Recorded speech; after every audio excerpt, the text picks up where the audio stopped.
like to niches. So that's the reason why I chose international business. And then Liverpool because I actually was it was between Cardiff and Liverpool. I went to the open day in Cardiff, absolutely hated it. And then I went to the open day in Liverpool and I fell in love with the city.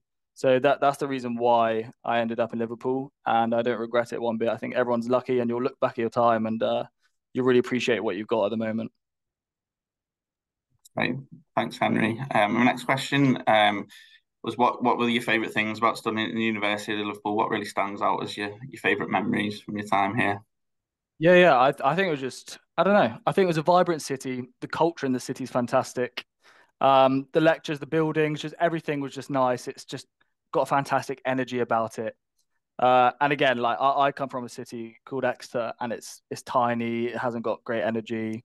So going to a large city up north was just really special. And yeah, again, you got to appreciate it whilst you're there. Because now I'm based in Bournemouth, and it's no way like Liverpool. And I know for a fact London's not like Liverpool. So yeah. Great. Could you tell me a little bit about what you learned at university that you've kind of put into practice, either in your working life or getting on the graduate scheme?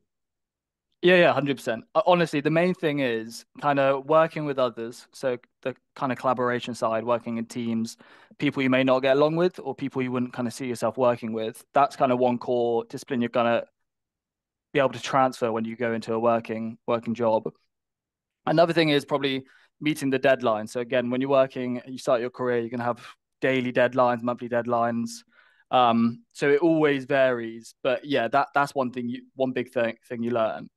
And to be honest, the course I did, going into banking, it didn't massively relate to international business, but it's the kind of indirect lessons you learn, which are again indirectly applied to your day-to-day working life. So yeah, it's just enjoy yourself, just try and make sure you work as hard as possible and stick to the disciplines as well, because then yeah, it always transfers into working life, and that's how you excel in a career.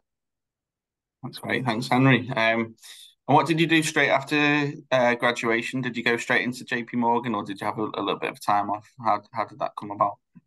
Yeah, yeah. So I had about a couple of weeks off since I actually finished my exams and my tenancy ran out on my house.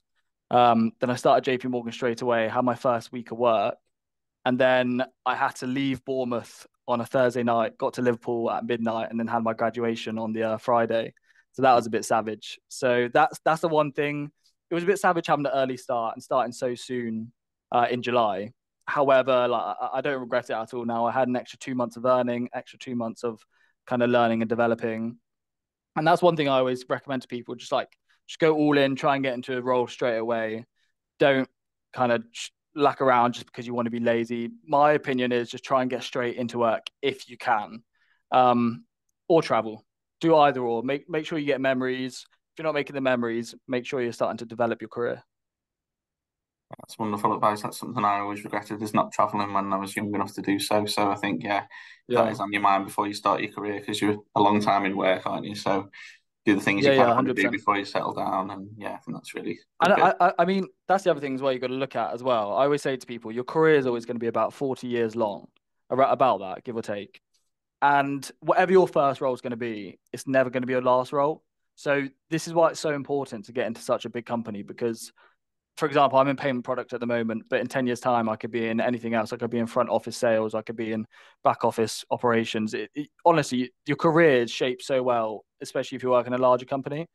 So yeah, whatever your graduate role is or your first job is, it's never going to be a lifelong job. So if it's not what you wanted, never stress too much about that. Yeah, that's really great advice. Thanks, Henry. You touched on it a little bit, but can you tell us a little bit more about how you kind of ended up getting a job at JP Morgan and what the process involved in getting on the graduate scheme, please? Yeah, yeah. So, I mean, it actually started from college. I applied for the degree apprenticeship at JP Morgan. I never got that. Then my first year of university, I applied for the Spring Insight Week. Never got that either. So then in my second year, I applied for the 9 week internship in FMBM, which is finance and business management at JP Morgan. And one of the recruiters actually messaged me on LinkedIn. And they were like, look, I think you're more suitable for this role, which is the corporate analyst development program. Applied for it and then got it. So did a 9 week internship then. And yeah, on the last day, it was like 50% of the people got offered it, 50% of the people got sent home. And I was fortunate enough to get the graduate role and started a year later. But that also kind of leads me on to why a LinkedIn profile is so important. Because if I didn't have a LinkedIn profile, the recruiter may have never been able to message me or notice that I was a good candidate for another role. So even if you don't like the look of having or the idea of having a LinkedIn role and kind of posting on it, it's always going to aid you in your career in the future. Yeah, that can we understate it, that the kind of presence on LinkedIn. I think that's something that a career team can also help you with. If you're still at university now, that's something that you can look at and help you develop with yourself. And yeah, just standing out from the crowd a little bit. And that's a really great story to hear and a real advocacy for having a strong LinkedIn profile. So thanks for sharing that with us. A little bit about kind of advice for students as well. So, what advice would you give to students looking to try and get on the JP Morgan grad scheme or other similar graduate schemes that are out there? Yeah, so get out of your comfort zone. Like do things you don't want to do because that is what life's going to be about. That's how you kind of develop. So do things you want to do. First of all, get a LinkedIn profile. Okay.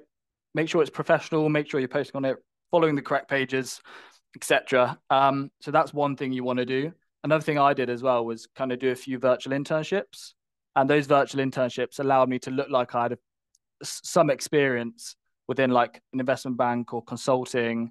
They're only certificates you get, but it still looks like you've gone that extra mile. Also, just kind of turn up to every single event that the university hosts. Sometimes they have, I know, PwC ambassadors on site, or it might be Goldman Sachs ambassadors. Because I know that came up in the past when I was at university. I never went to them, and I wish I did. And sometimes, if you can become a part of the ambassador role, it's an easy way to get into the internship. So that's one thing I'd always advise. That's great, thank you. And just moving on to kind of your role now, I know you're on the rotation program, but can you tell us a little bit about what your daily routine looks like at JP Morgan and what it's like working for such a high profile organization as well? Yeah, so I'm fortunate enough that my role is literally just me and my manager in my team, and he's an executive director, so very, very high up in the hierarchy. So every single day is different. So like some days, so essentially, I've got my main project, which is the pricing exercise, which is the first corporate pricing exercise JP Morgan's ever conducted. And essentially, put it in short, you're increasing liquidity and payment prices across the corporate clients we have, which kind of may lead to into negotiations with the client, may negotiate with sales. It varies. So that's one project. And then another project I have is Swiss ACH, which is like the Swiss payments within that nation, which an ACH payments, for example, like a BACS payment, which is a salary payments we get paid, that's a BACS payment. And it's a nightmare to deal with and manage. So that's what my priority is this month, over the last 7 months, sorry, is to develop the Swiss ACH space and kind of figure out what the issues are and how we can move forward in the future. But again, within the day, you get to network with people, you get to meet new people, you get to kind of innovate your own ideas. You can kind of go above and beyond and join groups and like host webinars, moderate webinars. But yeah, every single day is different. Sometimes I might get like a random task put on my desk and say like, look, we need to figure out this Hungarian tax issue. It need to be done by the end of the day. Just small things like that. Every single day is different, and because it's completely different and new, it is enjoyable, even if it can be a dull subject sometimes. That's great. And yeah, great to hear that you've got so much variety going on as well, because that really helps it in an office environment. So that's great to hear. I wanted to just briefly touch on kind of your highlights so far. I wondered if you could share like a highlight of working at JP Morgan so far, and then maybe one standout moment from your time at the University of Liverpool as well, if you could. Yeah. So I'd probably say my standout moment at JP Morgan is because it was the first pricing exercise, first corporate pricing exercise. We managed to generate within the space of 6 months $1 million, give or take. So that was a big achievement I've made, especially being at the bank for 6 7 months now. So that's definitely that, and it is fantastic because it's quantifiable. So I can put it on my CV and like 1 million stands out clearly to other companies. Um, and at the University of Liverpool, I don't know to be honest. I don't know. I don't know. I'd say kind of just meeting my friends, having a great time, and achieving a 2-1, even though I was about 2% off a first, which was annoying, but life goes on. Yeah, that's frustrating. But you've obviously done really well since. So congratulations for getting on such a a wonderful sounding grad scheme. We are whizzing through the questions that me and you kind of agreed beforehand, but I wanted to come to the audience questions because we are getting quite a few in. But my final question is, if you could give three pieces of advice, kind of career tips for current students and recent graduates, what would they be? Honestly, get out of your comfort zone. Get on LinkedIn and network with people, message people, and just apply to loads of things. I think I applied to 20 different companies. JP Morgan was the first. They just didn't get back to me. I got declined from about 15, and then they eventually got back to me. So yeah, just be determined, be motivated, and don't give up really. If you want to work for a big company, just keep on applying, and you will eventually get there. If not, get onto LinkedIn, message some people, network with people, find out what you should be doing, find out what you're not doing. And then there's always a resolution to why you're not getting what you want sometimes, especially when it comes to getting into a big company. It's great, thank you. We've got quite a few audience questions, and apologies if it's not done in order, but it leads me nicely onto what you've just said there, Henry. So I'll ask this question first. And it says you mentioned that you've had a few kind of setbacks and rejections in the application process. How did you cope with those setbacks into getting into JP Morgan?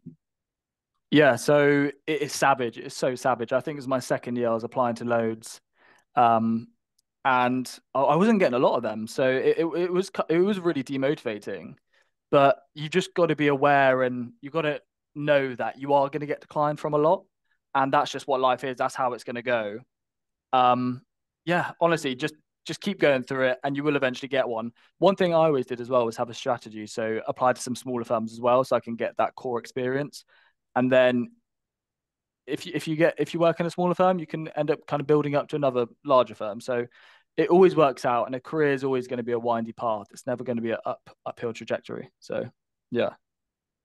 That's great, thank you. Our next question says, you spoke of your kind of career achievements, but what's been the biggest challenge of your career so far? Yeah, so I'm an extrovert, super personable, enjoy talking to people, but going into a team where it's just me and my manager, so ED, it was really difficult because we didn't really talk about life. We would just talk about work for like 9, sometimes 10 hours a day. That would be it. Like there's no kind of personal touch to it. And going straight from university to that, it was quite difficult for the first few months. But you get used to it. You kind of build resilience and start to use your initiative a lot more, and then you kind of come to a realization like work's not always going to be great. It's not always going to be like perfect. You can't always just talk to people like that. But it's just getting used to it, and as time goes on, you will eventually will get through it, and you'll learn a lot about yourself and about others as well. So once you get to like an endpoint, so for me, 7 months in, it's really nice to look back and see like what I've been through and like how I held it, like how I coped with it. Um, so yeah, it is really nice looking back at stuff like that. Sounds great. Thanks, Henry. Our next question says, what are your career plans for the next 5 years? Yeah, so at the moment I'm on a 2 year rotational program. Um, so I'm currently in payment product at the moment. Then I want to go into liquidity next. And then my final rotation, I'm unsure. But after my rotational program, I want to go into payment sales front office. And then hopefully by the 5th year, be at least a senior associate. Um, why I want to go into the front office is purely to have that kind of be more interacting with a client. So in my role at the moment, I'm interacting with clients, but it's not daily. Whereas I kind of want to have that experience, at least early on in my career, that I can cope and talk to clients like day in, day out, hold that relationship, and that burden is on me. So yeah, I think that's my plan at the moment. But again, working in a company like this, it can literally change like that. You can meet someone, you could absolutely love a manager, and then you want to go for that role for the next 10 years. So it honestly works like that. So for example, at the moment, I'm interviewing for my next role in my rotation. And some of the roles are really interesting, like at face values. So there's a fixed income trading middle office one. But the manager's just it just seems a bit strange. And there's another one which is like liquidity change. And the manager's absolutely fantastic. So I want to be working for the manager that's fantastic rather than the weird guy for 8 months. So that's just how it goes. It always changes when you're working. Thank you. Our next question says, how was the whole interview process like? Did it include any task or only one interview? Yeah, so I was fortunate enough where I applied, I did an online interview, which was 5 questions, and then the assessment center was literally just like essentially it was just 3 hours of interview questions. Um, and I found it quite easy. Like if you can talk easily, you can find it easy. So again, it's just dependent. If you're very good at data and analytics, then it's probably not to your strengths. But that's when you need to go out your way and I don't know, kind of go into these team group assignments and try and stand yourself out and get out of your comfort zone and talk to others. That's great, thank you. And it leads me kind of nicely on to the next question, who says, as a current student, how do I stand out on my application for a competitive graduate scheme? Yeah, so it's all about the extra things you're going to do. Because look, there's going to be so many people in your cohort. I don't know. I don't even know how many people are at university, but they all have the same thing. They all have a degree. Realistically, if you get a 2-1 and above, that's fine. Like the employer is not going to look at anything different like that. It's all about your personality, how personable you are, your enthusiasm, and what else have you done to get there? Like what extracurricular things have you done? For example, I owned a business for about like 4 years, selling shoes, like reselling shoes. And you can kind of blow up these things you're talking about and say like you've done this, but you can again like over exaggerate and it sounds a lot better. And again, I also talk about the virtual internships I did. So it looked like I kind of already worked for JP Morgan and KPMG, when in actual fact it was just a certificate, but it looks like and it's shown I've gone out of my way to do something to to get that graduate role or to get that internship. And that's what they're looking for, just extra things you're doing. Great, thank you. And that kind of leads me on to another question is, did you do any work experience at the University of Liverpool when you were here? And how has it helped in your future career? Yeah, so honestly, the only thing I've done was like in the corporate space was it was the internship at JP Morgan, but before that were the virtual internships, and those were just so good because purely because it had the name, it had the company, and it looked like you're affiliated with that company. That's why they're so beneficial. But besides that, I've worked at Tesco's, I've worked at a co-op. They don't care if you've done all that.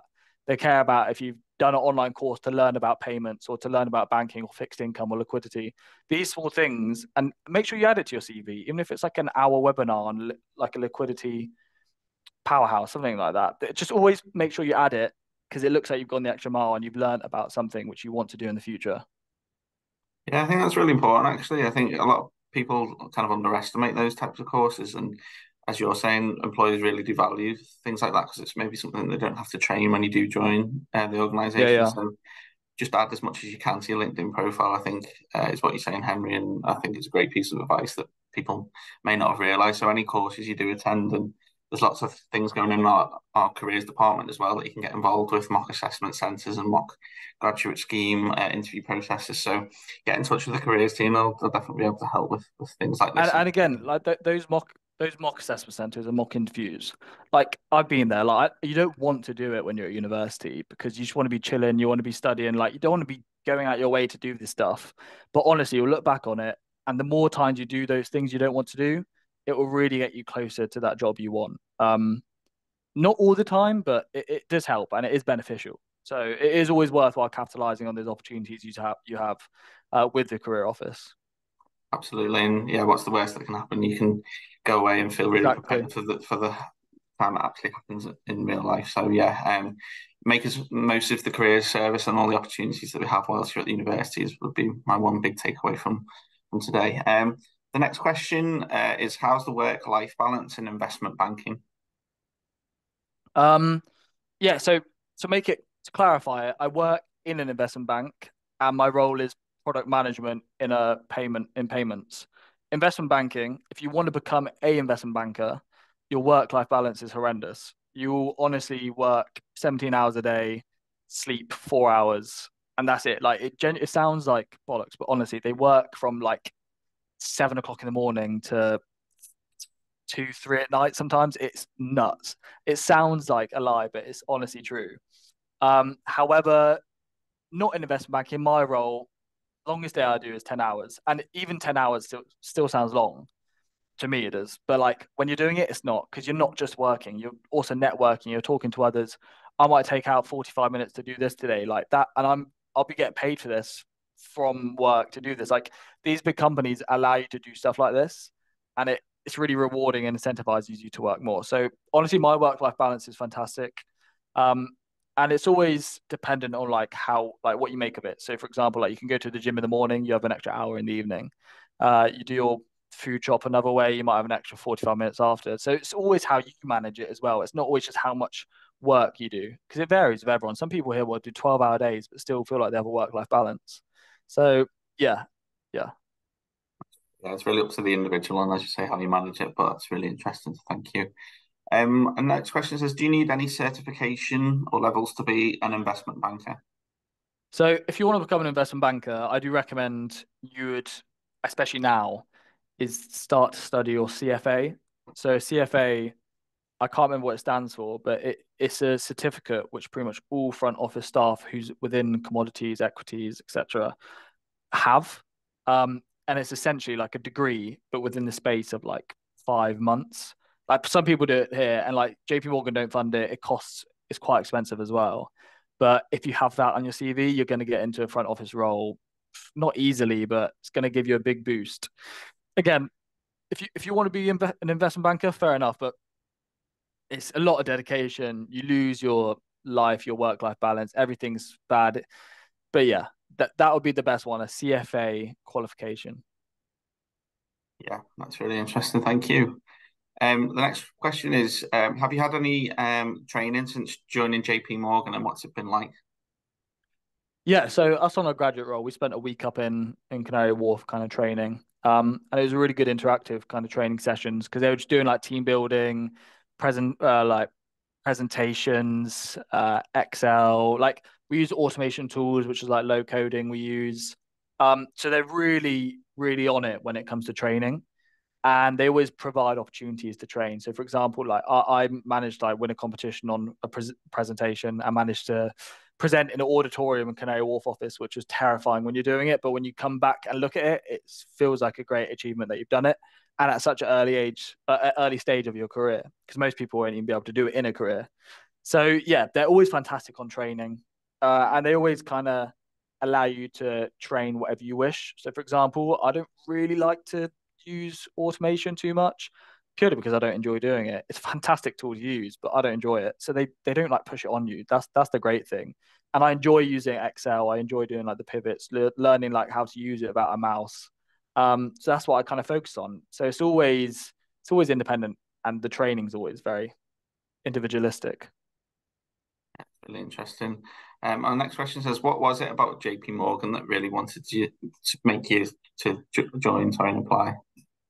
Yeah, honestly, if the sheer size of the company, the opportunities, and I originally wanted to get into finance purely because they pay decent. Because before that, I think it was like first year of college, I wanted to be a PE teacher, and then I had a few rugby injuries. So then I was thinking like, okay, what can I go into now? And I was like, yeah, okay, I'll stick to finance. And then I thought, what finance company can I work for? And I was like, I'll get into a bank. And then JP Morgan seemed to like me. So yeah, sometimes it just works out. Like sometimes you can be lucky, sometimes it just works out in the future, and sometimes you won't get what you want. But you've always just kind of got to trust the process and believe every single little thing you do different is going to get you to that one destination. That's great. And yeah, interesting you mentioned destination because that's our next question is, do you solely work in the office in Bournemouth or is there any opportunities to do like international trips with your clients Oh, overseas?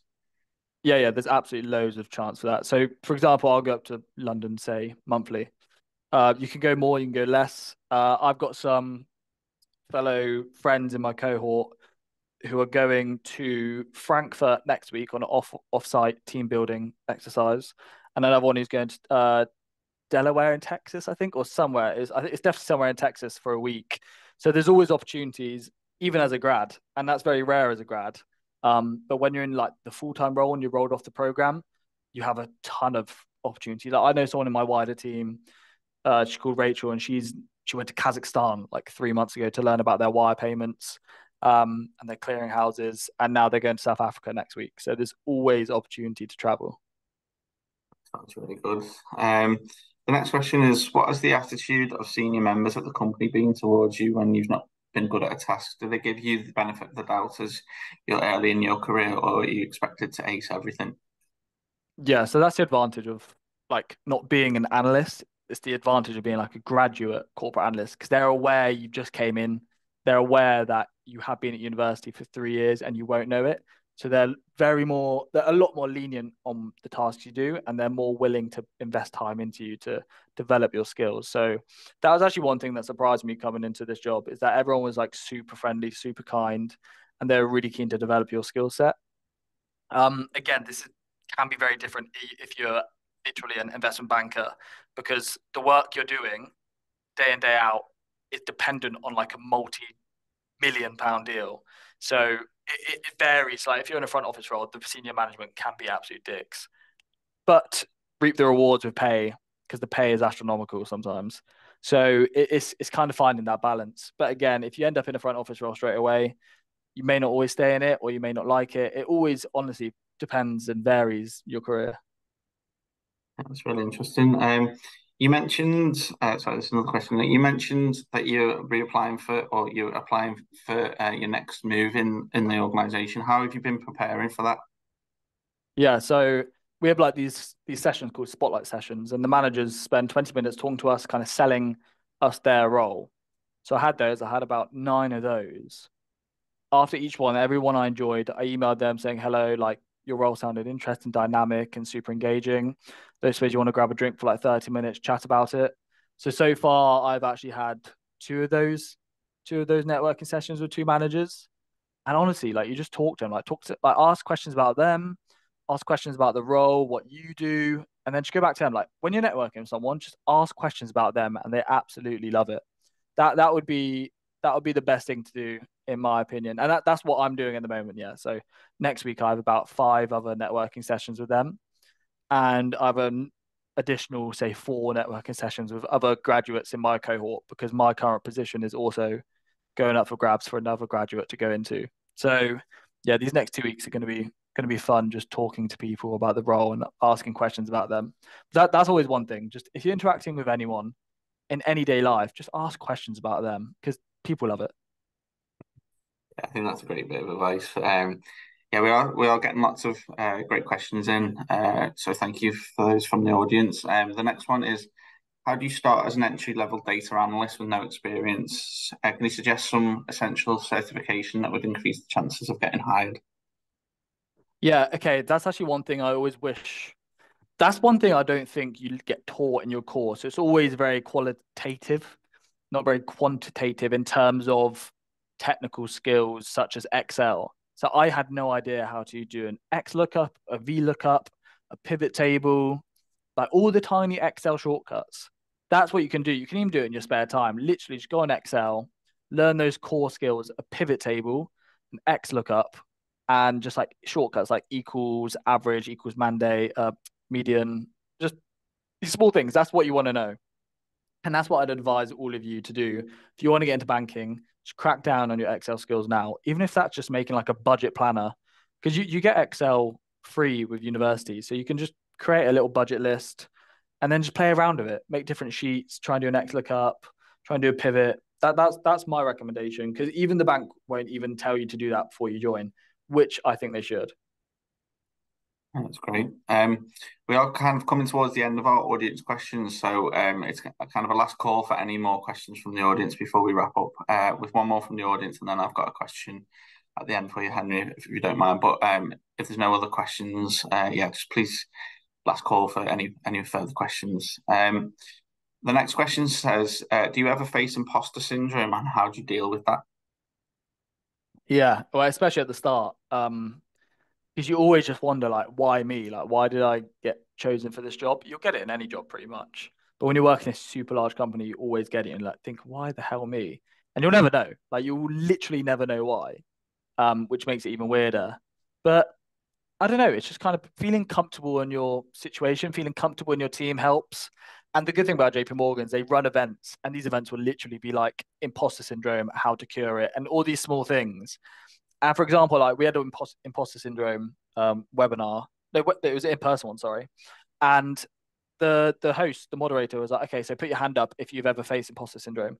Literally, everyone in the room put their hand up, And they were like, okay, well, obviously everyone faces it, but it's probably not true or applicable at all.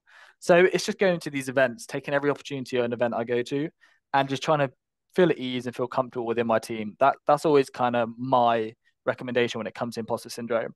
And just think like snap out of it because you're always gonna like feel it if you're in a very good environment or have made a lot of money or got into a big company or got into a good university or doing better than someone. Like you may always feel it at some point in your life in different dimensions, but it's just not a real thing to be honest. Like you're there for a reason, and that's you've just got to tell yourself that.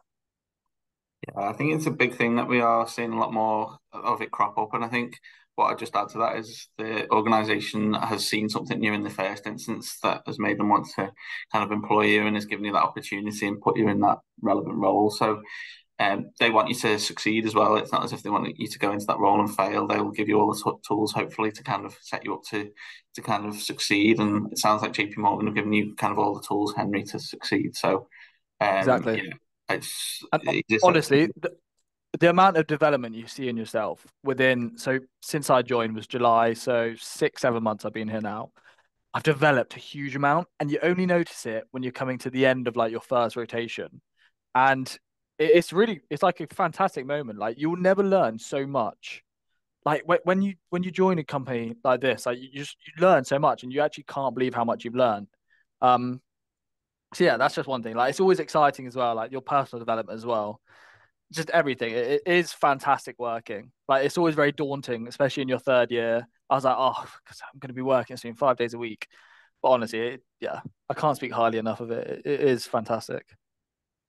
here. Another question from the audience, and we'll probably make this one the last, if that's okay, before I finish with my final question. But how long did the selection process involve from getting the video interview to assessment centre and getting the offer?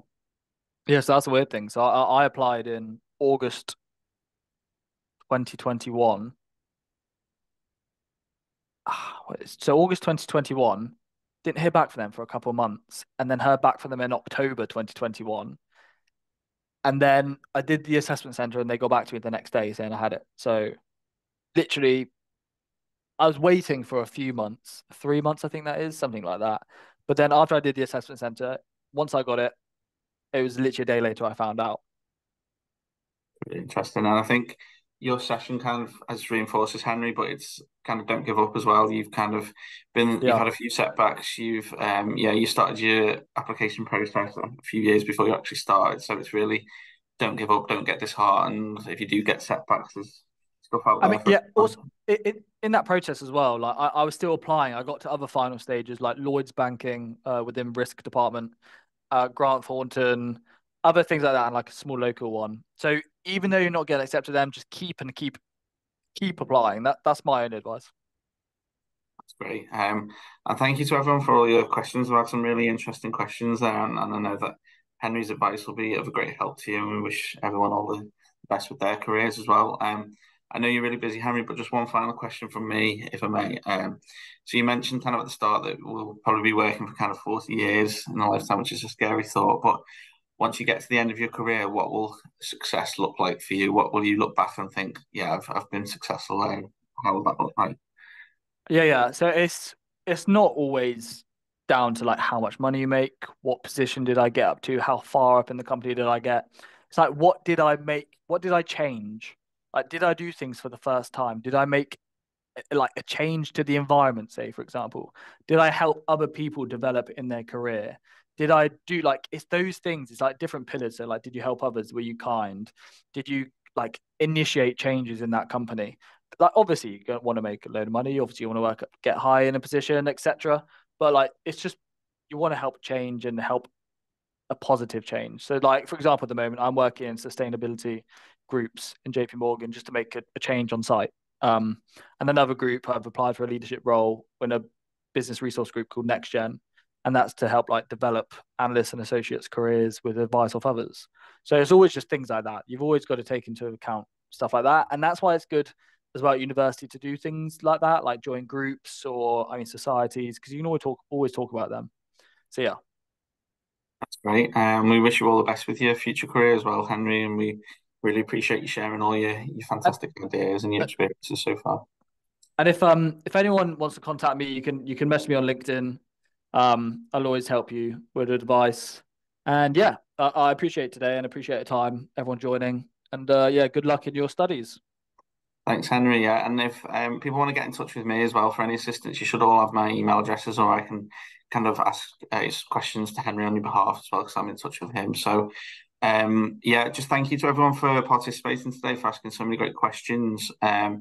And a final thank you to you, Henry, just for sparing time out of your busy day for sharing that. It's been absolutely fascinating and a great insight for our current students. So we do really appreciate it. Our next event for you to look out for in this series will be taking place on the 29th of February, and that's with Carol Bear, who's the MD of Unipart. So the invites should be going out in the next few weeks, so keep an eye on that. And if you do have any feedback on our series, please get in touch with me. As I say, you should have an email. And yeah, please do contact Henry if you do have any questions for the future. But thank you for joining us. And final thank you to you, Henry, for your time. It's been a great session, so thank you. Cheers, guys. Cheers, everybody. Bye bye. Thank you. Bye. Bye.